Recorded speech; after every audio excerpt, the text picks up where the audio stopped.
Welcome back to the HerbRally Podcast. Today, I'm honored and excited to have on Bevin, Clare, and Camille Freeman, longtime contributors to HerbRally. Welcome to the show, you two. Hi. Thank you. Yeah.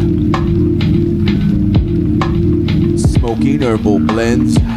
We need some Mullen and some Kush, my brethren. While listening to HerbRally Podcast again. Herbalism at its finest with Mason Hutchinson. Yeah. Well, we're going to delve into a lot of this upcoming event you have, but being a herbal community nerd, I always love hearing origin stories. So just curious, how did you two meet? Well, I can take a stab at that one. We first met when we were working together at MUIH. We shared a teeny little office, the two of us and James Snow. We're the core faculty in the herbal medicine department. And yes, being in close proximity, Oh, nice. 40 hours a week will do it. Yeah. Well, that and we got pregnant at the same time with our firstborns, and that was so, and that adventure has kind of continued as they're both very, very close friends. So it's been a really fun multi-generational friendship over the years. Yeah, and MUIH for the listener is Maryland University of Integrative Health. And yeah, I guess pregnancy really would grow the bond between you two. And look at you two now, you're creating all sorts of events together, and it's super fun to see. I saw you post about this event you got coming up next month, actually, and I just got excited and I wanted to have a chat about it. So well, first of all, what's the title of the event and why did you choose to create it? Well, Camille and I have been for years, we've been saying we should have a retreat. We should do this because she and I travel together often. And one of the things that we find is really valuable in that time is that we do a lot of dreaming and planning. Sometimes we're hiking, sometimes we're just sitting together, drinking tea and talking about what's important, what's next, like what's working, what's not, and so on. And so having that time together, we always would think, I wish everybody had this. And I wonder if we could help bring that to other people and help facilitate it. So Camille, do you want to take the where we got to now? Yeah. So we decided that we wanted to have a retreat. We have actually been thinking about it for a while, and we've been looking around. We've scoped out different places to have it and so forth. And it always seemed kind of expensive and a little bit challenging just to organize. And then recently we kind of stumbled across a beautiful retreat center just a few miles from Bevin's house that was willing to work with us to keep the price as affordable as possible, that had good quality food and all this. So we decided to do it's a summer dreaming and planning retreat for practitioners. And this is basically a little pilot, and we're hoping to keep them going if this one works out well. Keep them going as in once per year do the same event, or just kind of switch it up with kind of a similar attendee? Well, we're not exactly sure. We would like to do at least one a year, but we may branch out. Right now we're just doing one night, and we've definitely had some requests to do it for a longer period of time, like maybe a long weekend. And we've visioned some more exciting retreats. Not that this one isn't exciting, but we visioned some bigger things, maybe in different locations and things like that. But we're trying to take it one step at a time for right now.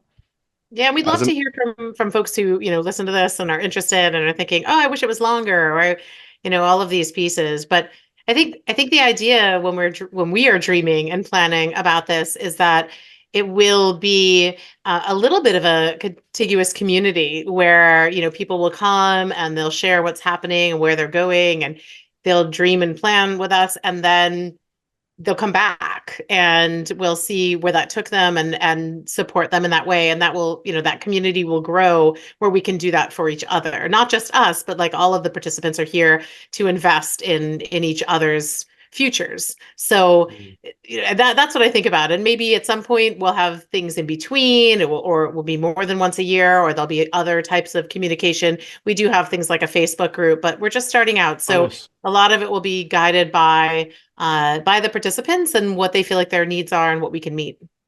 Is that Facebook group private, or is it open to anybody? It's private. It's for the people who register for the workshops at least at this point. Awesome.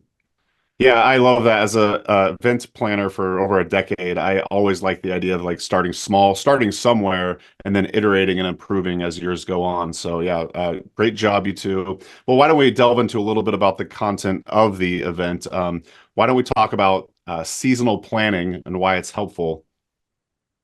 Camille, if you want to kick that off. Yes, I would love to. Pardon me. I've actually been doing little mini seasonal planning workshops for several years, just online. For 30 minutes at the start of every season, I have like a free little Zoom event for people to come and just think about their practices and do some visioning and planning. And it's been really well attended, and people find it really helpful. Um, I I personally I used to do annual planning, like, the new year, January, kind of like, what am I going to do this year? And what I found is that it was great for January and February. And then come like April, something big had happened, a pandemic. I had a baby, my dog, we moved, all the things. And so like they were totally out the window. And then I would just sort of wing it until the end of the year and then start over in January. And so over time, I realized, oh, it actually works better if I just really plan seasonally based on my energy and what's happening in my life and the rhythm of my practice. So I started offering, I was doing it, so I started offering it for other people. And so we decided it would be even better if instead of just taking a little time, we could do that visioning and dreaming together and really step outside of, I have to make dinner. I've got to update my email, my website, all that stuff. Just like really take some time away and go into it deeply. Bevin and I thought that would be a really beautiful way to use our time together and help people not only rest and rejuvenate a little bit, but just have that space to do the deeper work that's so hard to do in the flow of everyday life. Mm. Yeah, I think another piece of that is our fields as practitioners they're so unique for what we're doing. And so it's a little bit of a niche. And I think being around other people who can understand some of the challenges and some of the gifts that are present in the work that we're all doing is really helpful. So bringing those folks together, and there's so much room for all of us to succeed. So I love that idea too, of each other, helping to support our unique visions and dreams. Just trying to picture this, how this works. Do you have like a goal of how many attendees you would like? Is it going to be like breakout sessions where you both kind of teach? Are you hoping for like this to be almost like a conference of sorts? I'm just kind of picture the scope of it all. Yeah, we're not hoping for it to be a conference. we're going for a much smaller, more intimate event. So right now, there's actually an upper limit on the number of people that we can have in the retreat center where we are. And I don't think we'll get to that limit, but we're thinking somewhere in the range of like 10 to 15 participants is really more what we're thinking would be, a small, intimate gathering. Totally. Oh, that makes sense. Okay, awesome. Well, there'll be a schedule and some structure, Okay. the idea of we have different activities and so on. And also time to take advantage of being on this beautiful land and being with each other and to have some time you've actually carved out to do your own work. So a little bit of everything. Yeah, that's so important. Setting that intention to be able to actually do this work, because that's one of those things where you just keep pushing off into the future. And then, I can imagine attendees will go away with just like a really strong vision for how they're going to move forward with their practice. Awesome. So why is it helpful to make time for planning and visioning as opposed to by the seat of your pants method that most of us use by default? Yeah, well, I will just speak for myself, and I'd love to hear from either of you two on this one as well. But I find that if I don't schedule it in, then I really am just caught up in the day to day. I'm like, okay, I got to answer these emails. I got to, get this thing published. I got to meet with this client and do this thing. And there's never any time to sort of regroup and look and think like, is this working? Is this how I want to be spending my time? Am I doing my best work in the world? Or would I rather do I think I could be more helpful if I did this instead of that? So for me, it's like forcing myself to make the time to step away a little bit and to ask the bigger questions, it makes such a difference. And I see this in the people that I mentor too, where people will get on like a marketing plan or something, and they're like, I'm going to do 3 posts a week, and da, da, da, da, da, and they spend hours a week doing it, and I'm like, well, is it working? And they're like, I don't know. I'm like, okay, well, let's not just keep doing it indefinitely if we don't step back and ask, like, why are you doing it? Is this a good use of your time? Is it actually helping you to go where you want to go? And if not, let's like regroup and do something else. So for me, that's one of the big intentions in making the time for something like this. But what do you all think? Bevin? Well, and I really want to hear what you have to say, Mason, because, Sure. you're really great at planning out your next steps, I always find. For me, I'm coming from a little bit of a different perspective than Camille is, and part of it is that, I run a master's degree program, and I watch clinical herbalists train and burst out into the world. For 20 years, I've been doing that or more, and I watch what works again and again, and those traits that are present for the people that, you know, are always full of clients, always, there's certain characteristics. They have seemingly endless opportunities, whereas other folks are really having a challenge getting there. And so I think a lot of it does have to do with that intention and that, like, setting aside time, and the willingness to spend the time doing it. I think that's hard for folks to do, because there's always something more pressing on the table that needs to be done at that moment. So yeah, so I think that's the why it's so good to be doing this type of planning. And I think both Camille and I also live by something, and I think you do too, Mason, which is just living in a really intentional way, like thinking about, what do I want this one wild and precious life to be like, Yeah. and what's that going to look like, and how can I make as many of those things as possible in my life. And it's different for everybody, what that looks like and what our ability are for all of the limitations we have. But even, just thinking about that, I think is so worth it in your life. Yeah.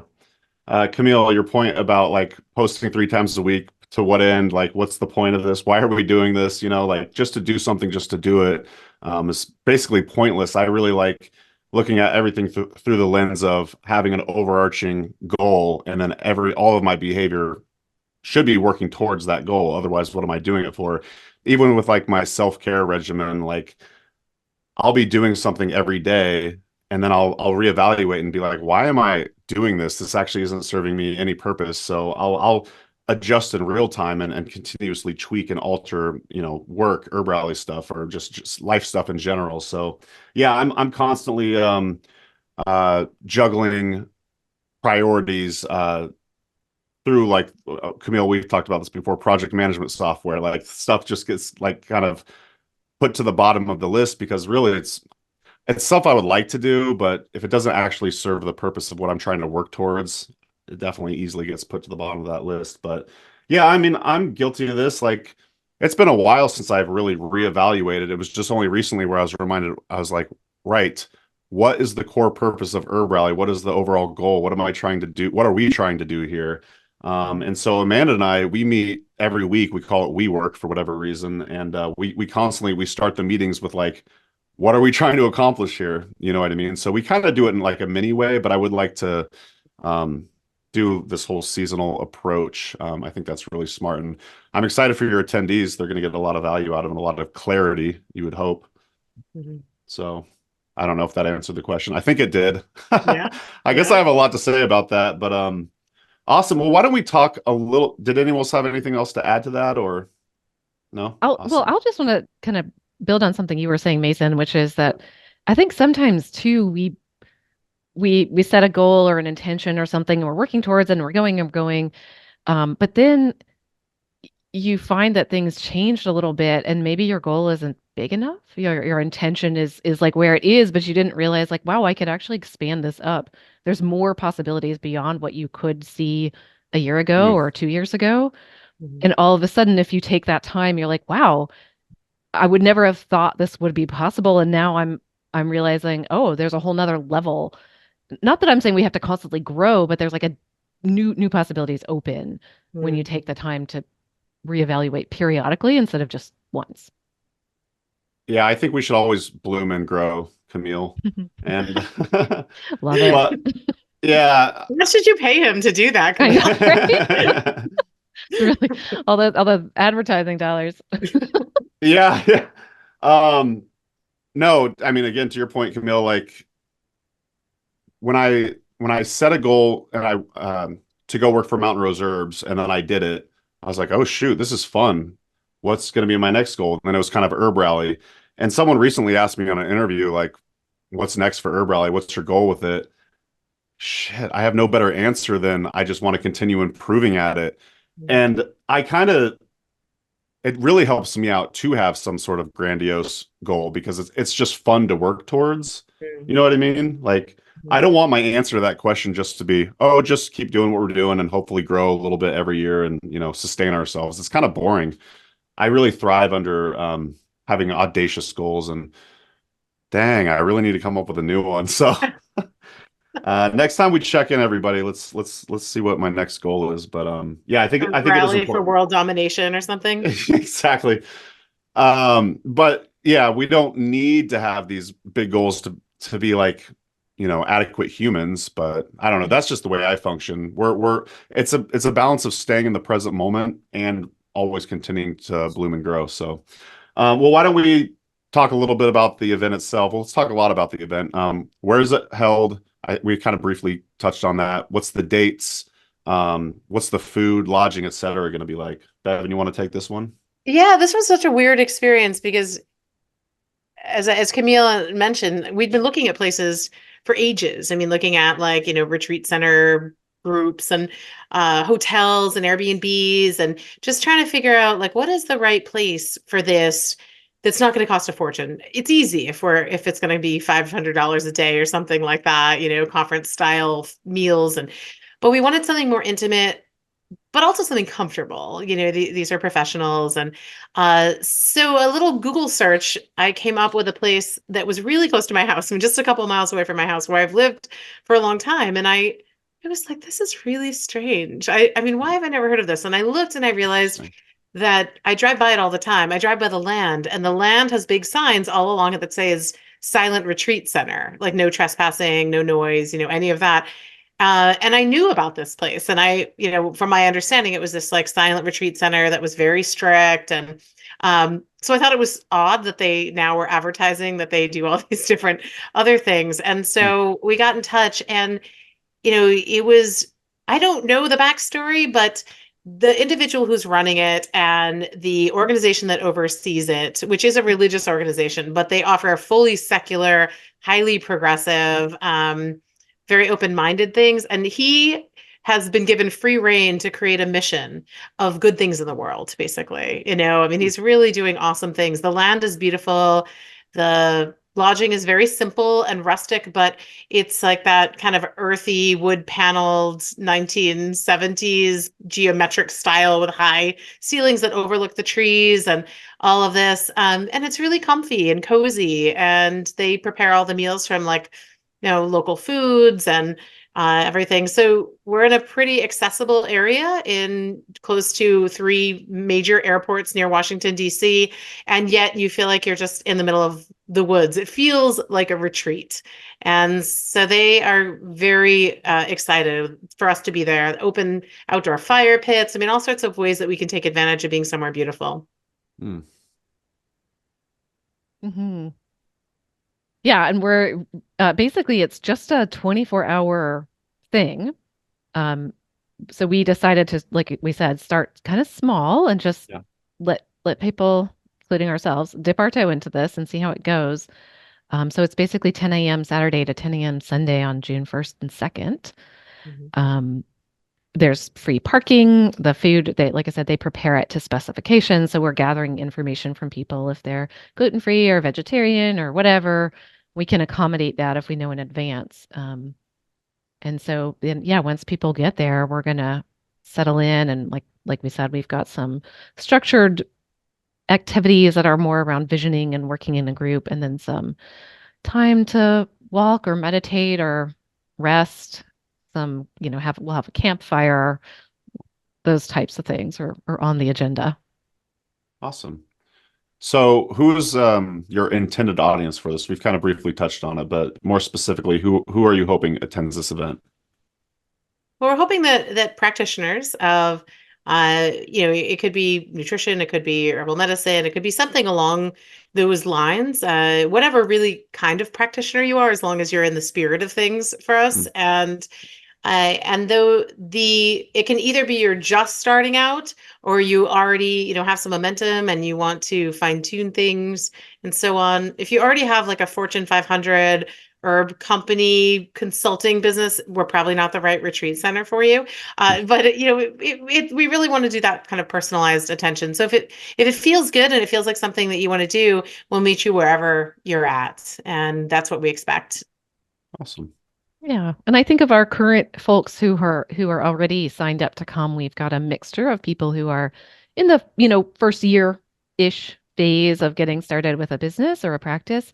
And we've got a handful of people who are several years down the road and just want to do some in-person gathering and some assessment and the visioning. I think the visioning needs to happen no matter where you are along the road. So basically, people who are running their own clinical practice, no matter where they are along that path, would probably find something of value here. So someone registers, they go to the event. What are you hoping that person specifically leaves with? Well, Camille. Yeah. Our main intention is that people will feel like they, first of all, are connected with their reasoning, their I don't like to say goal necessarily, but their big picture why. Why are you doing this work? What do you have to bring into the world? And that piece of things. It's like feeling really grounded in that, feeling like you have a vision for the next few months of what you want to focus on. And then also we're hoping people will leave with a more specific plan of like, okay, what does that look like in your actual day-to-day life? How does it not just, oh, this is my intention, but what does that mean? And what is the plan for, I wake up, what do I do? Yeah. I think also maybe if we're lucky, and this is our intention, is a little bit of a sense of a community with some other folks who are also working toward these goals. Maybe organic accountability groups will pop up if somebody wants something like that, or we have the Facebook group. We'll see what happens in between now and then. Both Camille and I are in touch with people who are doing this type of ongoing work, like through other services that we offer, like coaching and things like that, which is absolutely not necessary, but you never know if someone wants to continue on the path a little bit more intimately as they're going, whatever is going to work. And that's where one of the things I'm the most excited about is just finding out really what are people hoping they'll walk out of beyond what we've already anticipated, and what do they find they receive from it. So we have our plans, and I think there'll be a lot more. Yeah, don't underestimate the power of accountability buddies. My dad and I are accountability buddies right now we're both on a weight loss journey. And it's been so effective. We check in once a week, and we talk shit to each other if we didn't hit our goals. Not really, but it's been incredibly effective. So that'd be a nice byproduct of attending this event for sure. Awesome. Well, why don't we talk about maybe a practical takeaway that the listener could take away from this episode? Are there any like exercises that you might recommend where someone could, after listening to this episode, they could implement into their practice and, help them set goals? Yeah, I think that it's very easy to come up with your own seasonal planning process, which essentially just involves putting time in your calendar. That's the biggest part of it, is really just scheduling it out in advance, like right now for the fall, for example. Even 30 minutes, 15 minutes, 30 minutes makes a difference. So putting that in your calendar, saying, I'm going to do my seasonal planning. And my recommendation is that you just take that time, you look over the last season, You think to yourself, like, what's gone really well this last season? What have I done? What have I accomplished? And then what's tripping me up a little bit? I use that time to review my numbers, like, income, expenses, how many people signed up for various things, all that. I'd really do just like a quick snapshot overview.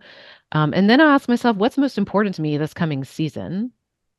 And for me, that involves taking into account, like, okay, do I have family things planned? Do I know I want to spend lots of time in the garden? Or is this my buckle down time and it's crappy weather and I just want to be inside and working all the time or whatever?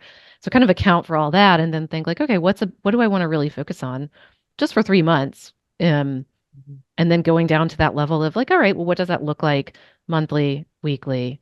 And just kind of putting that down. Taking 15 minutes, 30 minutes to do that every season can make such a difference. And I actually have a recording of one of my seasonal planning processes on my podcast, which I can send you the link to that episode. Please. So if people want to just get a feel for what it could look like, you could do that, but you can design your own. It's not like some sort of secret process. Like whatever works for you. But just taking the time to do it, I think, is the most important piece. Yeah, I love that you two are doing this work. The herbal community has so many amazing herbal teachers, right? We're teaching us how to use the plants and work with the plants and be with the plants. But there's this other side of it where we have to learn the business side of things, and it's super important work. So I'm glad y'all are out there doing it. Bevin, did you have anything to add to what Camille was saying, or? No, I think it just, yeah, sure. I think it comes down to that intentionality too, and taking that time for that. You mentioned the business side of things, and it's interesting because I think of this as like, of course, it has to do with the business side of things and a lot to do with the business side of things, but also has so much to do with like the life side of things too. And what is this life that you're trying to lead here? And money is obviously a part of it for most of us, probably all of us, but it's certainly just a part of it. Well said. Where can folks register? You can just go to CamilleFreeman.com/retreat. Oh, nice. And sign right up. Easy peasy. And just to shout it out, so Bevin's at bevinclaire.com, Camille's got CamilleFreeman.com, and I actually am just about to come out with a website called MasonHutchison.com. So Of course.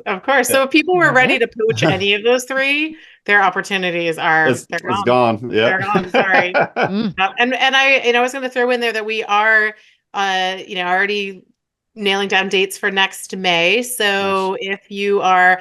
If a few weeks from now is a little too soon, which we totally get, then feel free to hop on Camille's mailing list or just check back at the website at some point and find out more details about that. And if there's something about it that you would like us, you want it to be longer or shorter or whatever, let us know what would actually really appeal to you. We'd love your feedback. Absolutely. Well, I'm going to try to have as quick a turnaround on this episode as possible, hopefully tomorrow, just to give us as much time as possible for folks to register and learn more. And you mentioned Camille's newsletter. I highly recommend the listener sign up for it. Anyways, you always post such thoughtful stuff in your newsletter, Camille. So definitely recommend signing up at CamilleFreeman.com. Anything else you two want to go over before we wrap up and get out of here? Yeah, it was great to chat with you, Mason. And thank you so much for letting us, share with your listeners about this. We're really excited. Yeah, it was fun. Yeah, come hang with us. Be really great. Awesome. Well, thanks you two. We'll talk soon. Bye, everybody. Bye. Hey everyone, this is Mason with HerbRally. Thanks so much for watching today's video. If you liked it, please give it a thumbs up and also go ahead and subscribe. We come out with new herbal content each and every week. If you didn't know, HerbRally also lists herbalism events. We list herbalism events chronologically. We list them also by state. So you could just go ahead and search by Oregon or Wisconsin or wherever you live. You can find out what herbalism events are happening in your neck of the woods. We also list herbalism events, virtual herbal events. So if you can't make it to an in-person conference or plant walk, we list lots of virtual events as well. To find out more, you could go to herbrally.com/events or herbrally.com/virtual. But if you can help it, I would highly recommend trying to go to an herbalism conference. Those are some of the best learning experiences I've ever had, and that's where you can find different herbal teachers, and then maybe you could perhaps take their apprenticeship. But yeah, just do what you can.